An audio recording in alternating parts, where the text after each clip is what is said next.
Hey guys, Steve Miller. Today we're going to be talking about the best perk in World of Warships Legends. This is primarily a destroyer perk. Now, it's going to be the whatever perk. There's 3 perks in the game that I know about, but they all say shows the approximate location of the nearest ship. Twist and Track was the classic one, destroyer slot 3. Now there's a new destroyer perk, Perceptive, again slot 3, and then there's also one on the cruiser. I think American and Russian, you'll see them here and there, relatively rare. But for destroyers, it is essential. I can't imagine I have a single destroyer build in the game where I don't have that. What is this? You see that little white thing? That's one of my most common questions I get. What is that? People that are generally new to the game or haven't tried the perk will be wondering, why is that thing on my screen? That's telling me the rough location of the nearest ship. See on my screen? Located. Okay, I'm the closest ship to someone on the red team who is also using a similar perk, either Twist and Track, which also boosts turret traverse, or the new perk Perceptive, which will reduce incoming damage and increase the incoming torpedo visibility. Both good options, and I'm sure there's plenty of room for debate as to which you'd want to use on a given ship. But that little half moon there, that's telling me, okay, that guy is basically roughly in that direction. Well, that doesn't sound that interesting to a lot of people. I know that because I can tell, due to the fact that I'm not located a lot of the time when I'm fighting destroyers, a lot of the destroyer players aren't using this, and that's a huge mistake. Watch this. We have no destroyers sighted. Launch, launch, launch. Why would I possibly do that? Because I know roughly where he is, and I figure, okay, we got 4 destroyers in this game. There's at least one of them over here, and they're probably going to try and get in the cap. So I come in through the right-hand side of that big island into A. Now it's contested. Okay, there's the Shima, and he's going the other way, so it didn't pan out in that instance, but look at that launch. If he would have continued to go from right to left, he would have been blasted. Okay? And that's just giving us valuable information. Okay, knowing where the destroyers are, that's huge. Okay, there's really no more valuable information that you can really have in the game, at least none that I can think of. Okay, so we pull forward, we're safe. We scared him off the cap. You can see we're resuming to capture the base. No shots there. Okay, no big deal. So let's capture this base, and then we'll evaluate the situation after that. But in order to launch these torpedoes in the style that I call zoning torps, or basically we're launching the torps in an area rather than at a specific target, which is the majority of my torpedo launches. I'm launching them in an area. This is the information that I'm primarily using, along with, map and game awareness and all that. Okay, cap is once again contested. Twist and Track basically pointing, on the opposite end of the cap. Now I'm thinking to myself, where could this guy go? Now look at this gap here on the left-hand side of the screen. You see those 2 islands, and then there's a little gap of water. Well, I'm saying to myself, okay, the Twist and Track saying he's right about there. Now he moved over there. If he wants to stay on this cap, he really has a very small window where he could possibly be. And we just torped the entire gap. You see what we did there? And once again, we're relying on this information that's being provided by Twist and Track or Perceptive or whatever the cruiser equivalent is. And watch this launch. He launched at us, and we are located on his screen too, so he's also using an educated guess on where to launch. But we backed up to ensure that if the torps are coming our way, they'd miss, and look at that. He gone! A moment ago, he got blasted. That's Twist and Track right there. You can't do that with any, sort of reliability without that information. Okay, so it's useful for dropping torps and stuff like that, zoning torps, but it's huge in general. Okay, well, I would say put on every single destroyer build and then get comfortable using it, get comfortable interpreting the information. Right now, it's telling me there's no destroyers within 7.3 kilometers because it's pointing at this Yamato. Okay, no destroyers within 6.5, and that should be relatively obvious. We got a couple on C, we got one on B, obviously capturing. We don't need Twist and Track in this particular instance, but throughout your game after game after game, the vision game, the concealment game, that is really where the destroyer play gets interesting, and the counter destroyer play gets interesting. So now I'm thinking, okay, we got a little bit of a stalemate situation over here. We got most of our fleet, for some reason, is surrounding this. But I want to free up this area because I want to get into B. I want to fight destroyers. I want to capture that last cap. We got a 2 cap to 1 advantage, but typically you'd want to capture a flank and the middle. So I'm trying to get this launch on the Yamato here. And then, you know me, the possibility of a double strike, I can't really pass it up. And by the way, we got 3 launchers on here. So 2 toward the Yamato.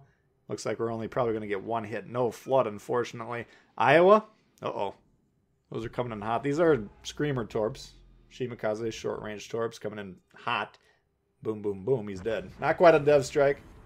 Didn't have quite enough health to qualify for that, but same idea. He blew up. Okay, so we're staying out of the Yamato's vision here and thinking, okay, can I get over to B? Whatever. You know, if we leave the cap that we kind of fought to capture and then red flips it as soon as we leave, that's kind of a waste of effort. Okay, so that's why we're trying to stick around here. We drop the smoke because the guys to the right of us, they're not on our screen, but there's a couple battleships spotting this Yamato now. So I don't need to spot anymore for the team. I can pop my smoke. I'm not going to gun him down. You see how much health he's got? 50, 60, 70,000, whatever it is. I can't count that high. But I know my guns can't possibly do enough damage to make a difference there. But what I can do, try and set a fire and try and back him off. He's like, oh God, there's a destroyer there. Look at the cloud. You see those gunshots coming out of there. And he knows there's going to be some torpedoes coming out of there any minute now. So he's going to back up, get off the cap, maybe disengage. Or there, we got him with a fire now. And he can't put it out yet, but he'll probably want to put it out soon when his damage con reloads. Or if not, you know, we'll just get some extra damage here. But look at this. Brandenburg coming in, dropping some torps, taking him out, and boom, he's dead. The other battleship that was over here is like, he's already left. Okay, now look at this. The twist and track pointing to the north. Let's get back into the radio locator here.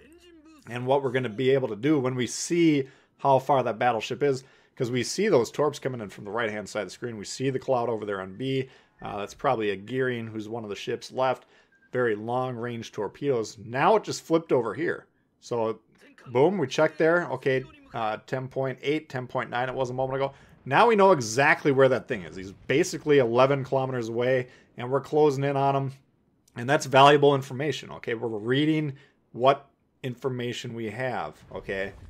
And so that's why this is an extremely valuable perk, and you will never see me play a destroyer game that doesn't have this on here. I don't always go out of my way to explain what's going on, but this video I wanted to sit down and kind of show you guys exactly the thinking. Gearing, this is a set play. We're launching these torps. Note the guns are not going off yet. I should have probably shot once, because you want to launch your torps in between your gun launch, but now we knock the engine. That's what we're trying to do. We're spreading those torps out in a big line, hoping that we knock his engine out either permanently or slow him down. And that's basically will force him to be in that launch area. And we noticed that his guns weren't going off, so we already knew the torps were coming our way. We turned in towards them, dodged them quite easily. We didn't hit him with the torp there, but we came pretty dang close. And now he's on the run. The teammate's doing a great job. Everyone's shooting this thing. Yeah, there's only 2 targets left. Who else are they gonna shoot at? But anytime your teammates shoot destroyers, you gotta kind of celebrate, because that's a special moment that you don't always see. Okay, so you can see 2 different instances where we're using this radio locator. Zoning torps, blind shot torps, and, you know, it's not the most reliable torpedo strike, but neither is any other launch. The only time you're going to have a high hit percentage is when you're point-blank range, launching at a ship or something that's right next to you, which is a horrible play, because you're probably going to die doing that, and you don't want to trade your destroyer to torp battleships or whatever else, in most instances. Sometimes that's a great play to make. A lot of times it's not. All right, so we got A, we got C. And by the way, that battleship to the northeast, I think it's a Vanguard. I was keeping an eye on the map when we were playing this game back. He was fighting off everything over there. He's been by himself for quite a while, fought off some destroyers. Kudos to him. I'm kind of interested to see exactly what was going on from his point of view. But great job there. And we're going to take a moment here, capture this base, and then we're going to try and use this radio locator for, you know, further good. Here's another way we can use this. Okay, we know exactly, well, we don't know exactly where he is, but we know the line roughly. You can see where I'm pointing on the map. That little line's kind of suggesting where I'm pointing. That's the line. He's either 1 square to the left or right.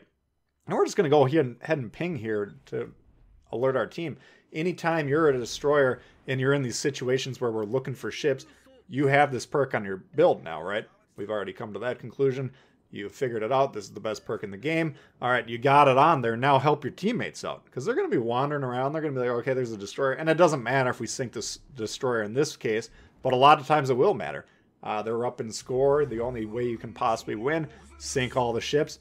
Well, if your teammates are all just like, I don't know, I'll just sail around randomly, not probably going to find him. But if we can say, hey, check this out, I know where he is, and your teammates are smart enough to recognize that's a destroyer making that call, and, you know, he's alive late in the game, so there's a decent chance he might actually know what he's doing. He's captured some bases. He's probably got the radio locator perk on his thing, and let's respond to that. Okay, if it seems like your teammates are just pinging randomly stuff that doesn't make sense on the map, don't necessarily believe that. But if it logically makes sense, okay, where was this destroyer last seen? You know, what's the heading? Same thing with carriers. You know, we can, if we're hunting a carrier, which again, sometimes you need to sink the carrier to win the game if your team's neglected to play the score. These are valuable scoring plays. So twist and track, all about information. Try and share that information with your teammates if possible. If they understand how to play the game, they understand what you're actually trying to tell them, then they'll be able to react. Okay, so this is huge. And it's there's no reason in 2022 to not be using this. Okay, it's kind of baffling to me how many destroyers I come against that don't use this. Let me know in the comments if you have a valid reason that you don't use this. But I think your other options are like increase my torp range or something. Who cares? Look at this. Okay, so here's not necessarily a radio locator play, but we saw the smoke expanding right to left. And then we're torping in front of it. Once again, we're trying to attempt that same set play that I always talk about when we're fighting destroyers. Get the torps in the water, try and knock out the engine while the guy's attempting to dodge, and that's when you can actually torp these destroyers. If you're trying to torp them by aiming on the indicator, all they have to do is turn. Okay, and you're going to miss. So don't do that, but knock out the engine. Predict where they're going, knock out the engine, then you're going to freeze them in place and kill them.